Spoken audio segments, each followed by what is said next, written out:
Coming up on AC Media. Malala gega kusumbuwa gokka bwega ate singa mukama akuyamba nokakkanya malala ogenda kugaggawala ogenda kufa bwavu ngoli mu malala kubawonya malala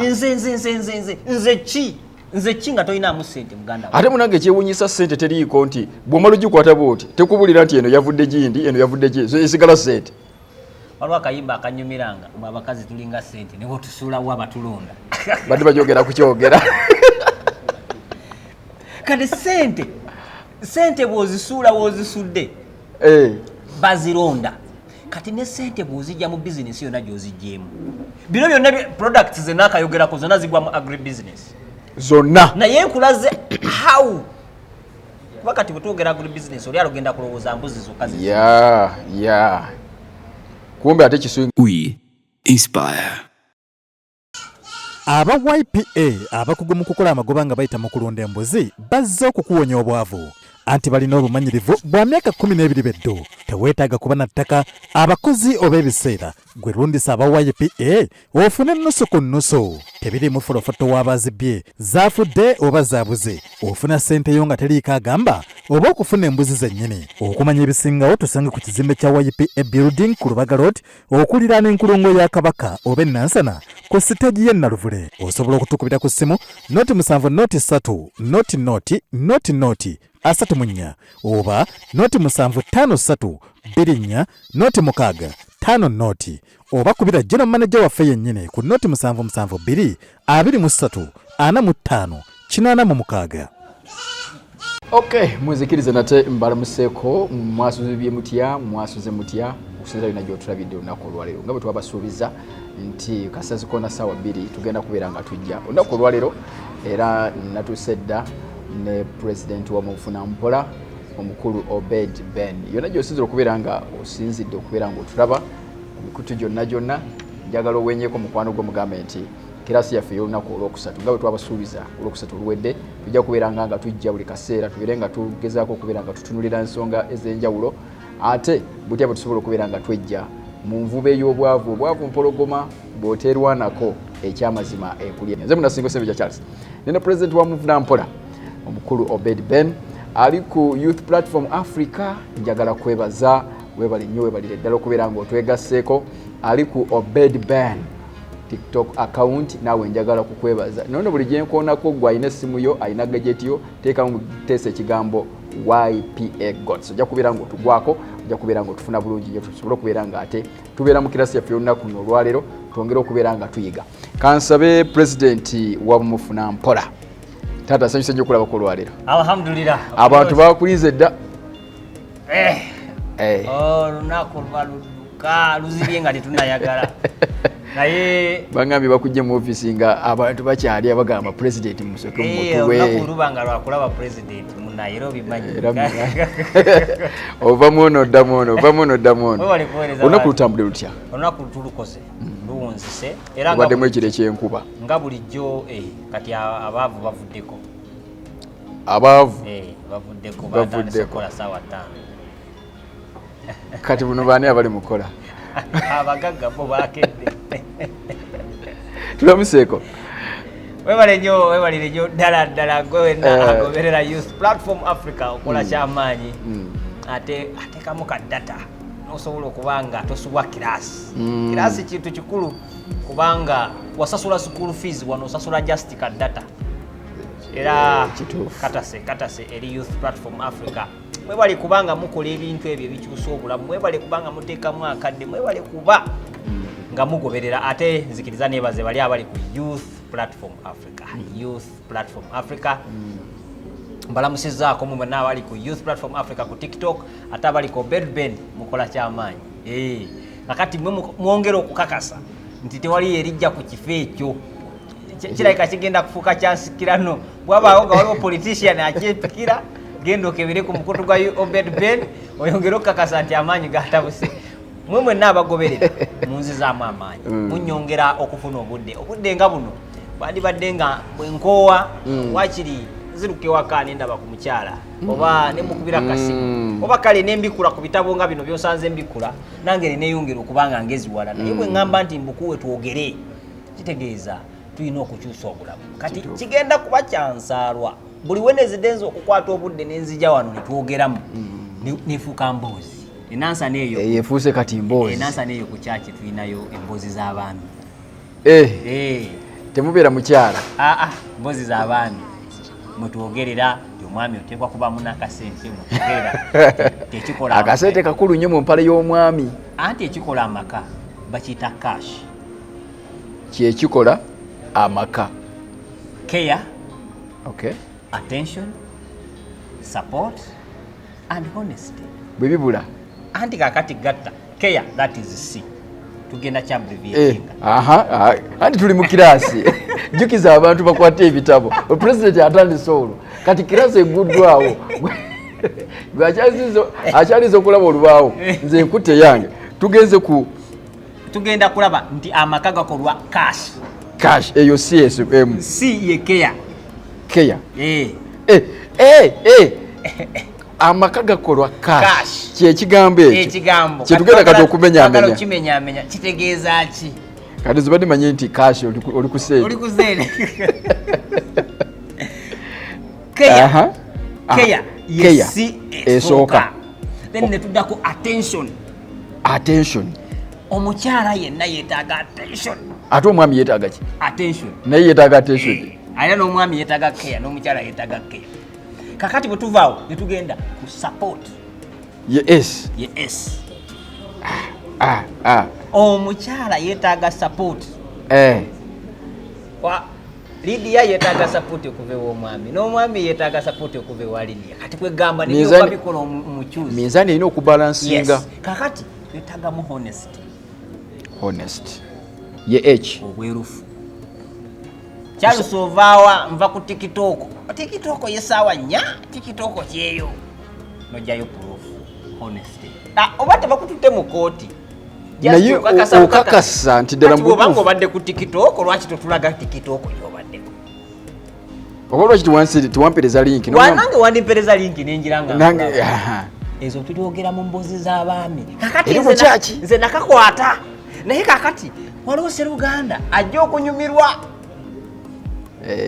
kituufu waliwo gwe nabuuza mu mboozi z'abaami oyizeemu ki naŋŋamba mu mboozi z'abaami nayigamu nti emmese zaatula mu lukiiko nezinoonya solution engeri gye banattamu kapa ereme kuwali nti ani atwala ekidde mbwe emmese nabuno gwakazi kyanoonya atwala ekidde tezimula kakati muye mu mboozi z'abaami ze twakakolera emyaka 2 ye akayigamu eyo story kati obuzibu bwajja mubuuziza nti kakati how do you apply that story to your life ngamba nze kide ngenda kukitwalayo ne mubuuza gwe kapa kyebadde kulya era goli mese nabaki yeyama mu mboozi z'abaami yayigayo story kubanga twanyumizaayo story nti emmese zaalina ekizibu nezitula mu lukiiko zifune ekiki solution y'ekizibu mu kizibu omwo ne zirondamu nti tugenda funa ekidde tukitwale tukiwaani kapa tukiweteke kapa mu bulago buli bw'anaabangajja ajjayo kireekaane tumuwulire twetegule kakati eyo yo story yamunyumira nnyo tagyerabiranga era yagikwata kati ne mubuuza story eyo ogiteeka otya mu bulamu bwo naŋŋamba muye agenda twalayo ekidde tajja kubeeranga mmesi ne mubuuza gwe kino ogenda kitwala ogenda mu bamonko obasabe omulimu so lwaki ndese story eyo Sseruganda ekisooka olunaku lubadde luwanvu njagala naye oyo alimba teyakitwala olunaku lwogenda okukeera ku makya ojje tunyumyemu wano naawe ekino okitwaleyo butwazi tolina gyogenda kitwala otwala butwazi kidde olwo lwe lunaku lwogenda okuba nga nze ne Charles ababeera wano buli Wednesday essaawa 2 okubaako bye twogera naawe netwerekereza byonna naawe newerekereza byonna nojja tunyumyemu noddayo ng'otwala butwazi kidde nejjo okitwala tomanyiyo enkonsobi gye tugenda okuba nga tufunye singa abali mu kiraasi njagala okubaaniriza abakatweyongako tuli ku Youth Platform Africa 2 tuli ku Obed Ben nammwe abali ku Youth Platform Africa account yaffe eya YouTube mwebale nnyo mwebalire ddala tappinga butapize mu screen gwe ku TikTok yawe ffe tubereka tutambula ate gye mukomo kubeera nga kwe muli bangi kitukolera nnyo ddala abali ku S Media namwe twagala okubeera nga tubaniriza era mwebale kubeera nga kwe muli gyonna tutambulirayo tukwate eno ne tukwate eno olwaleero kirasi yaffe ekinyusa ekikulu kye twagala okubeera nga tutunuulira twagala kumanya omuntu asobola atya okubeera nga akola ssente okuyita mu kye tuyinza okuyita agri-business oba obulimi n'obulunzi obukola amagoba omuntu asobola atya okubeera how you can generate wealth from passive kwegamba nga totaddeemu maanyigo totaddeemu buli kimu omuntu ayinza kutandika ati naye nga tunatuuka eyo nsaba president osooke otumenyere ekigambo kino bwe twogera passive kitegeeza ki otubuulire ekigambo agri-business kitegeeza ki then oluvannyuma tubigatte alyoka tuleke tutambule president ne kacyayi bakaleesi mushiija yakaleeta ate nakola ki kakati nsonga yakunywamu kutidde yakunywamu tuli mu kwogera ku passive agribusiness kino kye tutegeeza kacyayi kola ng'omuddu olyenga omwami oli ku kacyayi kati n'akayiwamu bwamala okupoozinga n'anywako atekamu kasukaali katono jiko nga nnya nga nnya zokka ziba zimala abasobo tebazikkiriza kakati tuli ku passive agribusiness how one can generate passive ekyo kyokka kitegeeza ki nze nkiyita leverage abantu abasinga bakiyita okuba nga okozesa lulimi na bwongo nga gwe tokola nga personal naye nze nkiyita having leverage when you have leverage you are doing passive income actually passive is the only way to wealth ekitegeeza bw'ogamba leverage mu kwongera okukigonzaamu kwe kubeera ng'okozesa obudde bw'abalala resources z'abalala okubeera nga gwe otuukiriza emirimu kyo bwe tuba tukitwala bakiyita OPTM that is a wealth principle PTM kitegeeza other people's money and time ye gye tuyita passive is the only way to wealth is the lyekkubo lyo bagamba abakristaayo I happen to be a Christian, a Seventh-day Adventist Christian. Nti manyimu akatonotono ku Bible egamba nti Yesu lyekkubo n'amazima n'obulamu teri atuuka eri kitange okujjako ng'ayise mu nze kati tukizze mu bulamu bw'ensi omanyi ennyiriri zino zirimu obugagga bwonna. By the way, for your information ali mu kutulaba manyi nze nja kusomesa mu side zonna ez'obulamu bw'ensi ennyiriri ezisinga obungi mu Bayibuli zoogera ku ssente ezisinga mu Bayibuli 67% of the Bible verses are talking about money. Why? Because there is no man without money. Katonda kyava yasooka okuteekawo obugagga nga tannabakola munamuntu. Obwavu Katonda tabutondangako, yatonda bugagga. Bwe yamala obuteekawo n'alyoka atonda omuntu. Ekitegeeza omuntu okubeerawo ng'ali mu bwavu. Ewa Katonda ekyo kikubya kibooko. Kibi. Kikubya kibooko. Obeera otya mu nsi nga Katonda mu bintu bye yatonda nga bw'ataatonda kibi era teyatonda bugwavu. Mbulira njalaga olunyiriri we yabutondera. Teruliiyo. Kubanga byonna byatandikirako yatandikira ku byaka bibiri. Yesu Kristo yajja n'atufiirira lwa kibi kyaffe. This is not, quote me right, this is not a gospel discussion. This is a wealth discussion. But there is no wealth without God. Yanti byawandikwa bigamba yatuwa amaanyi agakola ki? Yesu yajja okufiirira abantu bave mu kiki? Mu kibi. Naye kibi kyavaawo. Era abantu bennyini bye baakyeteerawo. Naye era tekyakola ki?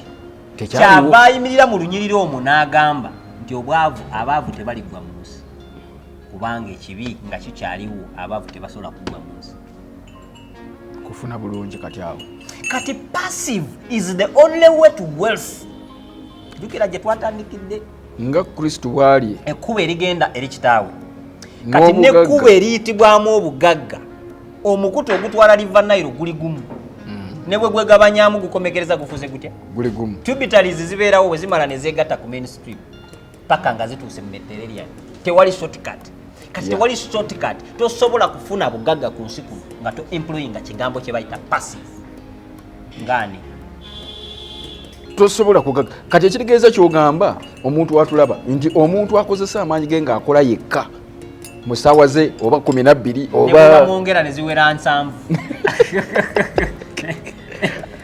ne bwafuuka magic nga buli lunaku alubalamu essaawa 5 tasobola kugaggawala kakati ate bwe mbeera nga nina obulimu kageze nkola ku guno nenkola ku guno nenkola ku guno nekola ku guno ne bwe bakwongera emirimu 5 you'll still be poor. Maximum you can go is middle class. Tosobola kulaba wadde rich ng'okola mirimu.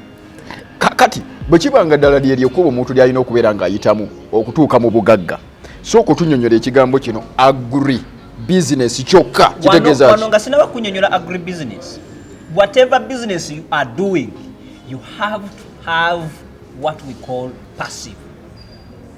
Business. If the business is not passive, that is not a business. It is a business for survival. It is a business for middle class, but it will never be a business to make you wealthy. Never.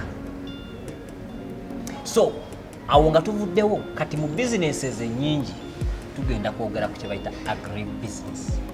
President yawo oyina ate wabadde oyina wootuusa ate noddukawo wabadde wanyuma nnyo kubanga ogambye mu buli bizinesi yonna gy'okola oteekeddwa okubaamu ne kye tuyita passive.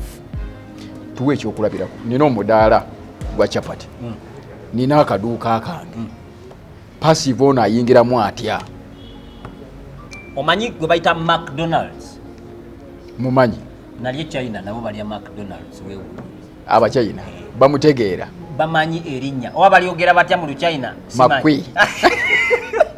So this is what we are talking about.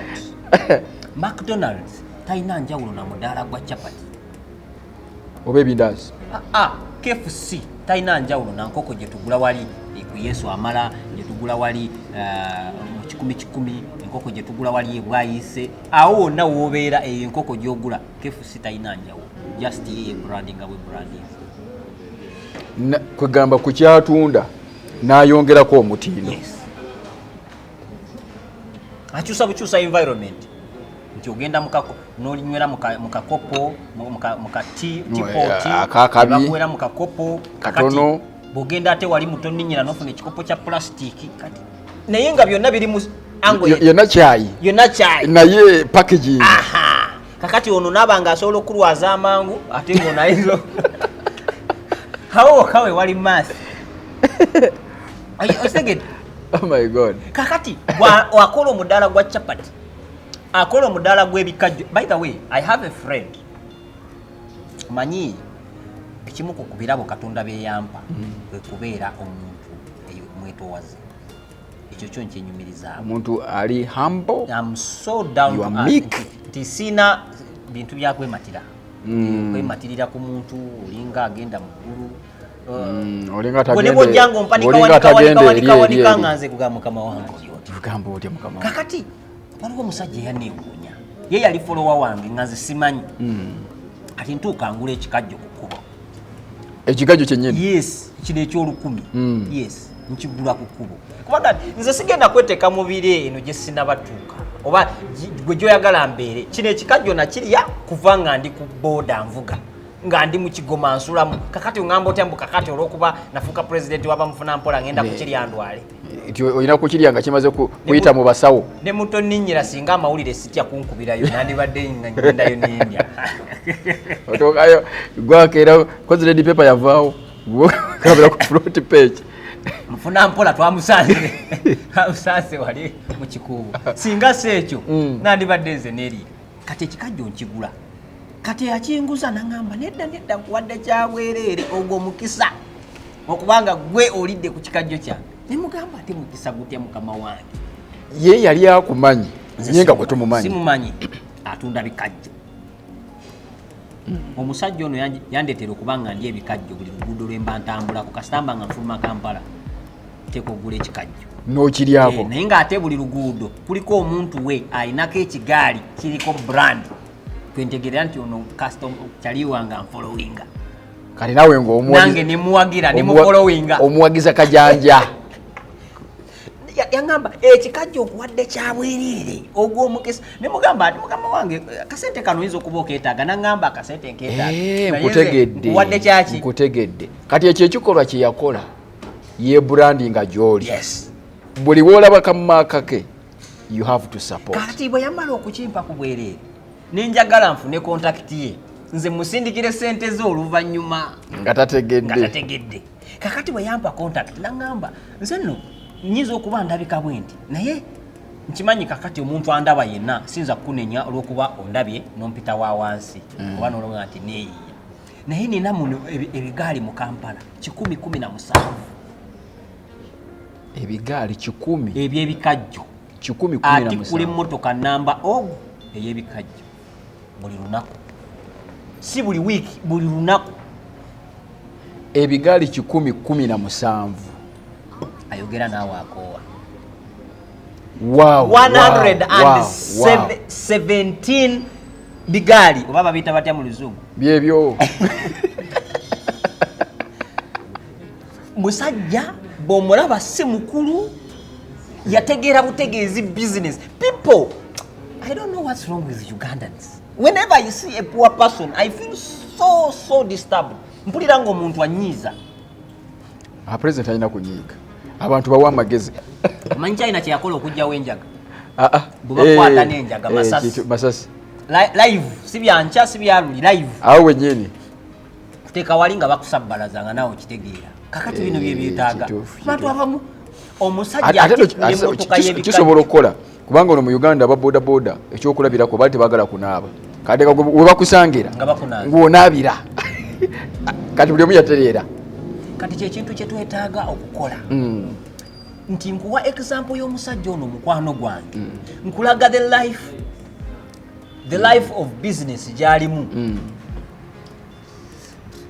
omusajja ono alina ebigaali 117 ali mu passive income kubanga ebigaali 17 akola kweki ebirala byonna yabiteekako abalala akozesa maanyi g'abali taliiyo ekyo kituyita passive ejjinja yangamba I got time with him nenjogera naye ejjinja ayinayo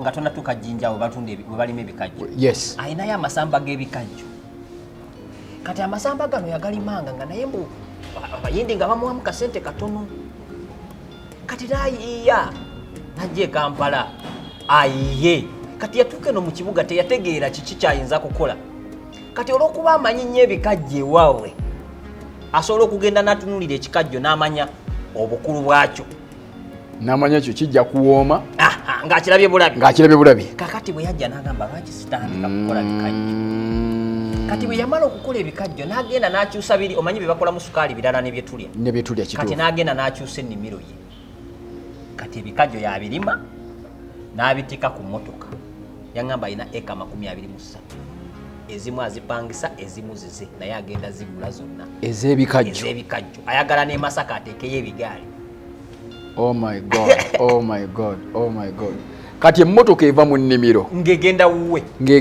wano neteeka ku dipo kati ayagala agenda mu Masaka agende Mbarara agende Ekyotera agende buli district agende nga ateekayo ebikajjo tayagala kukola business angambye district izo buli wali town wanajjuzaawo aliko atandike factory ebipakinga kati tusooke tukolemu ekibalo president kubanga mmanyi toyinza kumuvaako nga temwakola mu kibalo kubanga waliwo kati atulaba essaawa eno bwewulira ab'ekigaali abatunda ebikajjo agamba nti sisobola kukola mulimu ogwo ekibalo kyali kitya olunaku mu bigaali bye byonna ng'akozesezza the passive way that we are talking about today yali afuna sente meka labayo It is only and only when we decide to be poor that we remain poor. Waliwo ankubidde leero ne nambuuza mbadde mu office. Manyi Wednesday ezimu ntera okubeera mu office. Taba abantu bamufuna mpola bannange nga tunyumyamu. Ankubidde nambuuza student ali oba ku Nakawa vocation or something. Nangamba, what business can I start with 50k? Mugamba, there are a lot of businesses. Actually, very many businesses that you can make with 50k. And one of those businesses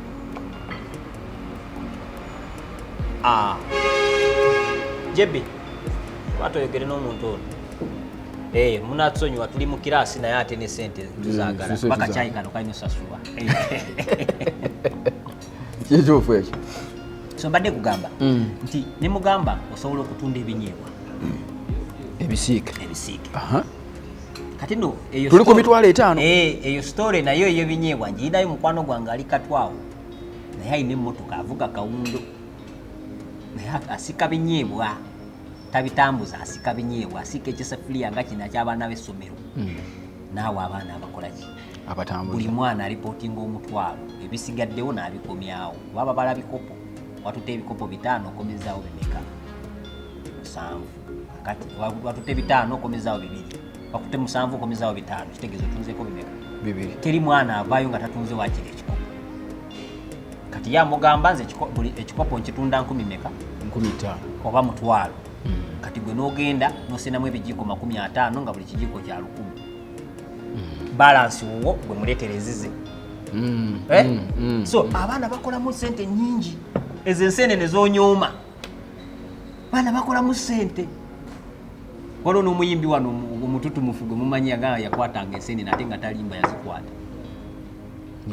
Omanyi nti silver plate ak'enseenene bakatunda emitwalo 2 nga bakusanze mu dduuka lyo wali ku Kochi Tower. Oba wano ku YP. 2 gyokka. 2 3. Naye nga bwe kati akasukayo butono. Kagenda mu grams nga 5. Katono bwe kati ka silver plate. Wali mu kiveera waba agula ekikuti akigula mitwalo egi. 2. Nayongeramu obutungulu bwa 15 n'ennyanya za 15. N'amanda gameka. N'amanda ga mitwalo 2 najja nakuguza bucket kamu ne bakatunda emitwalo 10 nazayo wa mukama we mitwalo 5. Balance naye abawuwe. Luvaawo nti obwavu bungi. Kuki? Bw'olina bubeezi malala ge gakusumbuwa gokka bwe gati. Ate singa mukama akuyamba n'okakkanya amalala ogenda kugaggawala. Ogenda kufa bwavu ng'oli mu malala. Kubawo nnyawo amalala. Nze ki nga tolinamu ssente muganda ate munange ekyewuunyisa ssente teriiko nti bw'omala ogikwata bw'oti tekubulira nti eno yavudde gindi eno yavudde ki esigala ssente. Waliwo akayimba akanyumiranga mwe abakazi tulinga ssente ne bwetusuulawo abatulonda. Badde bagyogera ku kyogera. Kati ssente bw'ozisuula w'ozisudde bazironda. Kati ne ssente bw'ozijja mu bizinesi yonna gy'ozijjeemu. Bino byonna products ze naakayogerako zonna zigwa mu agri-business. Zonna. Naye nkulaze how. Kuba kati bwe twogera agri-business oli alogenda kulowooza mbuzi zokka Yeah. Kumbe ate kiswingako kaawo. Tulina n'ebintu bingi bye tusobola okukola. Kakati omusajja w'ebikajjo. Obadde kyatugenda tuwa ekibalo otuwadde ekyebinyeebwa. Omusajja w'ebikajjo yaŋŋamba ekigundi ekyo kisobola okukola emitwalo 5 ku 7 buli lunaku. Ekimu. Ekigaali kimu. Wangi. Yes. Ayina ebisukka mu 10. Ayina ebigundi 10. Kati naŋŋamba olunaku bwe kiba kikoze mpola at least emitwalo emeka? 5. Bwe kiba kikoze nnyo 7 tekitera kusukkawo. Kati naŋŋamba nze olw'okuba njagala sustainability njagala ebiri kitundu. Ani ateekako ebikajjo yateekako? Ebikajjo bibye. Gwevuga tunda. Gwevuga street eyo yonna yiyo. W'obitundira tayagala mmanya abikuwadde gwe tunda muwe ebiri meka? Kitundu. Ekigaali kye kikuume kirina parking we kisula. Kiteekeyo sasula parking kisuleyo then kumacha kijjeeyo ebikajjo bikusange. Ate tolina kumazaawo by'onotunda nkya weba biweddewo olw'eggulu oyogera. Kuba kumacha kusaba 2 baba n'otandika okuwulira. Waliwo ababyagala bikeererako. N'ebirimu accountability. Yes. Kati naŋŋamba buli kigaali ajjako emitwalo 2 mu 10 meka? I like this business. Buli kigaali. Tuli mu passive kati. buli kigaali ajjako emitwalo 210 mmeka 15 olunaku ayingiza miliyoni ezisukka mu 3 every day. Afankunaali mbogenda oyogera simanya temuli sente kuki gwe mwavu mu bwongo ate si ku nsawo. Nange kanyo ku kyayi ate president bwonyede kacyayi nze lwaki nedda. This is the mathematics from the real world. Sogera ku bye nasanga gundi nga nyumiza njogera ku mazima. Ekigaali kyonosangako SK ku luguudo lwonna lw'onooba ofuluma manya kyo mukwano gwange. SK ate kati president awulinga abagambi nti president bwe mambigulako mwe mulinda ki. Exactly. Omusajja mugende mumwagira ayongereko ebigaali.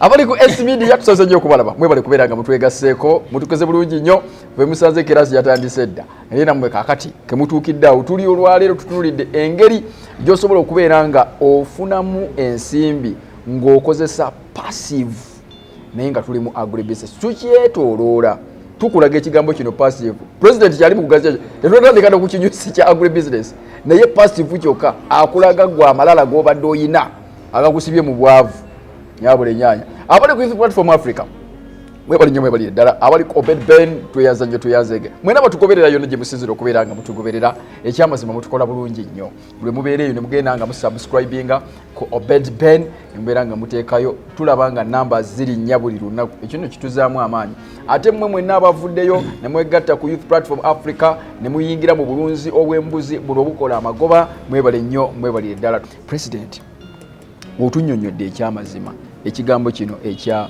passive otubuuliddeko ku binyeebwa otubuuliddeko ku mukwano gwo ow'ebikajjo wali awo apiikinze leaf n'agamba singa president atwongereyo ka bizinesi akalala kamukenyiza okutandika era mpola mpola nga bw'ayogedde ku buli obubiri nga tundaba kugazi okugenda mu agribusiness. Nkugambe oyogere ku omusajja ayingiza miliyoni 9 buli mwezi okuva mu bikajjo eby'ekigaali. Bino ebitayayo mu Kampala ebikajjo eby'ekigaali ayingiza miliyoni 9. Nze nasooka okuwakana kubanga mu mirimu gye nakola saakola ku bya kigaali kati nga ndaba ebitaano bino bifuuka bitya ebiri ekitundu bimale bibeere bingi nnyo bifuuke miliyoni 3 n'ekintu bimale omwezi biyingire miliyoni 9. Ekyamazima omusajja luli yali alya looni ya kawumbi ayagala kugula mayiro ya ttaka asimbeko ebikajjo ebinasa looni ne mugamba nina manager wange nesooka onsindikire statement nje musindikire waliwo banka emu erina kaseera awo mumbave ng'ayagala sente. Yes, ne mugamba MD mumanyi ne ID mumanyi ngenda kusindikayo bajja kuwa sente nesooka ompeereze bwe bibanga byoyogera bye bituufu bajja kola ki bajja kuwa sente ne mugarantinga kimanyi bw'atagifuna mwezi guno agifuna mu November. Kitegeeza kyakutuse nkugambye tebayinza butakuwa balwana bulwanyi miliyoni 9 gwo buli mwezi ozimanyi ne bwabagamba abasasula 5 myaka 2 sente ziba za kutuka lubanda na luzijire mu mulimu omuntu gwanyoma ali mu kufuna kawumbi ka sente agende agule mayiro y'ettaka asimbeko ebikajjo ng'asindika kigaali bw'omusanga ali mu nnigiina. Ate kyewuunyisa ayinza okuba nga ssente ze bagenda okumuwa akawumbi z'abana abanyooma emirimu ye gy'akola. Abo bamalala nkola mu KFC nayisaagala kulunda nkoko. Kusika nkoko yange wali ku Yesu ama. Oh my God. Oba nze sitegeera. Otegeera? Nsika nkoko wano ne bansasula emitwalo aga. 3. Kyokka wali okugenda njisiike wange nesasula emitwalo 5 sikisobola. Ate okuwunya omusaayi. Kati ndowooza eno gyafumba erimu mata. Oluganda yakatwegattako twagala kwebaza ebibuuzo bye mu bidropping eyo bulijjo nga bwe mukikola era mu comment section yawo wogenda okubeera ng'osulayo ekibuuzo kyo wonna wosinzira okubeera ng'otambula wamu naffe wogenda okubeera ng'oyitira mpolampola osulayo ekibuuzo kyo tubeere nga tutambula ffenna tugende nga tugenda mpolampola paka otunatuuka wali kakati omuntu asobola okutunda amenvu eyo business yakusatu amenvu agandizi agabogoya ettooke akakundi ka ndiizi mu kyalo ka 2,000 1,500 2,000 ekinene ennyo 2,205 akakota mpulira akakota kaliko obuwagu ekitono ennyo wakati w'omukaaga n'omunaana koguze 2,500 buli kawagu akaliko katandikira ku 2,000 ene Kampala ogwo gumu kakaaga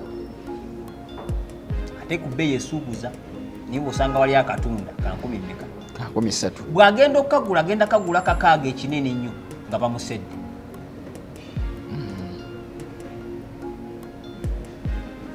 amenvu nga gali mu kifo ekitambuza abantu kyekintu ekyangwira omuntu okulya leero mbadde ku ofisi ne mulengera mu kkubo nyezika amadaala ne ngenda munono mu kkubo just ugalengedde gayitawo sibadde na programu yaago nange nenkola nga abavu bakola nengayita manyi abazitegera gasobola najja ndi ku simu njogera ne customer kakati oyagala embuzi 10 njagala kugula embuzi 10 embuzi 10 kakati omanyi bw'oba ogenda kugula embuzi nogayita amenvu gali awo gwe weetaaga bwetaazi kufuna bagatambuza si gwe olina ogatambuza gwe kutegeera ati waago banzi baddi nfiirwa ntya how do I curb the thieves kiyitako ntya paka rebuilding a business ng'oline bwakuba tofiirwa kuba kati alina abaana 17 abaana 17 bataleta sente kuolonga agudde asigaza 2 kitundu oli adduse yakoze roosi kubanga abadde n'ebiro ekitundu ekya buli lunaku omwezi gye 75,000 ate ng'era ayinza n'omuyigga n'amulaba ate abanaddukawo omwavu adduka nnyo olowooza bwaziryange era ate zigenda wala zibeera awo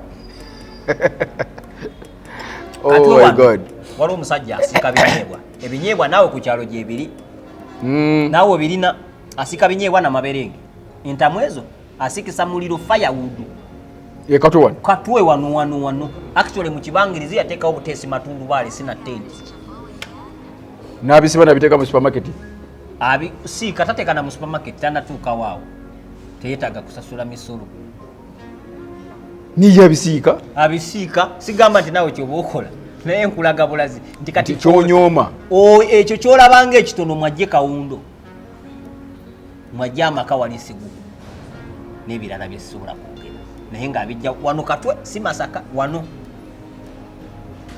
omulala yali eyo kati ani mu kunoonya mirimu akera ku makya n'ayambala n'asiba mataayi naye ng'osobola obbiri abo obisanga mu supermarket obirya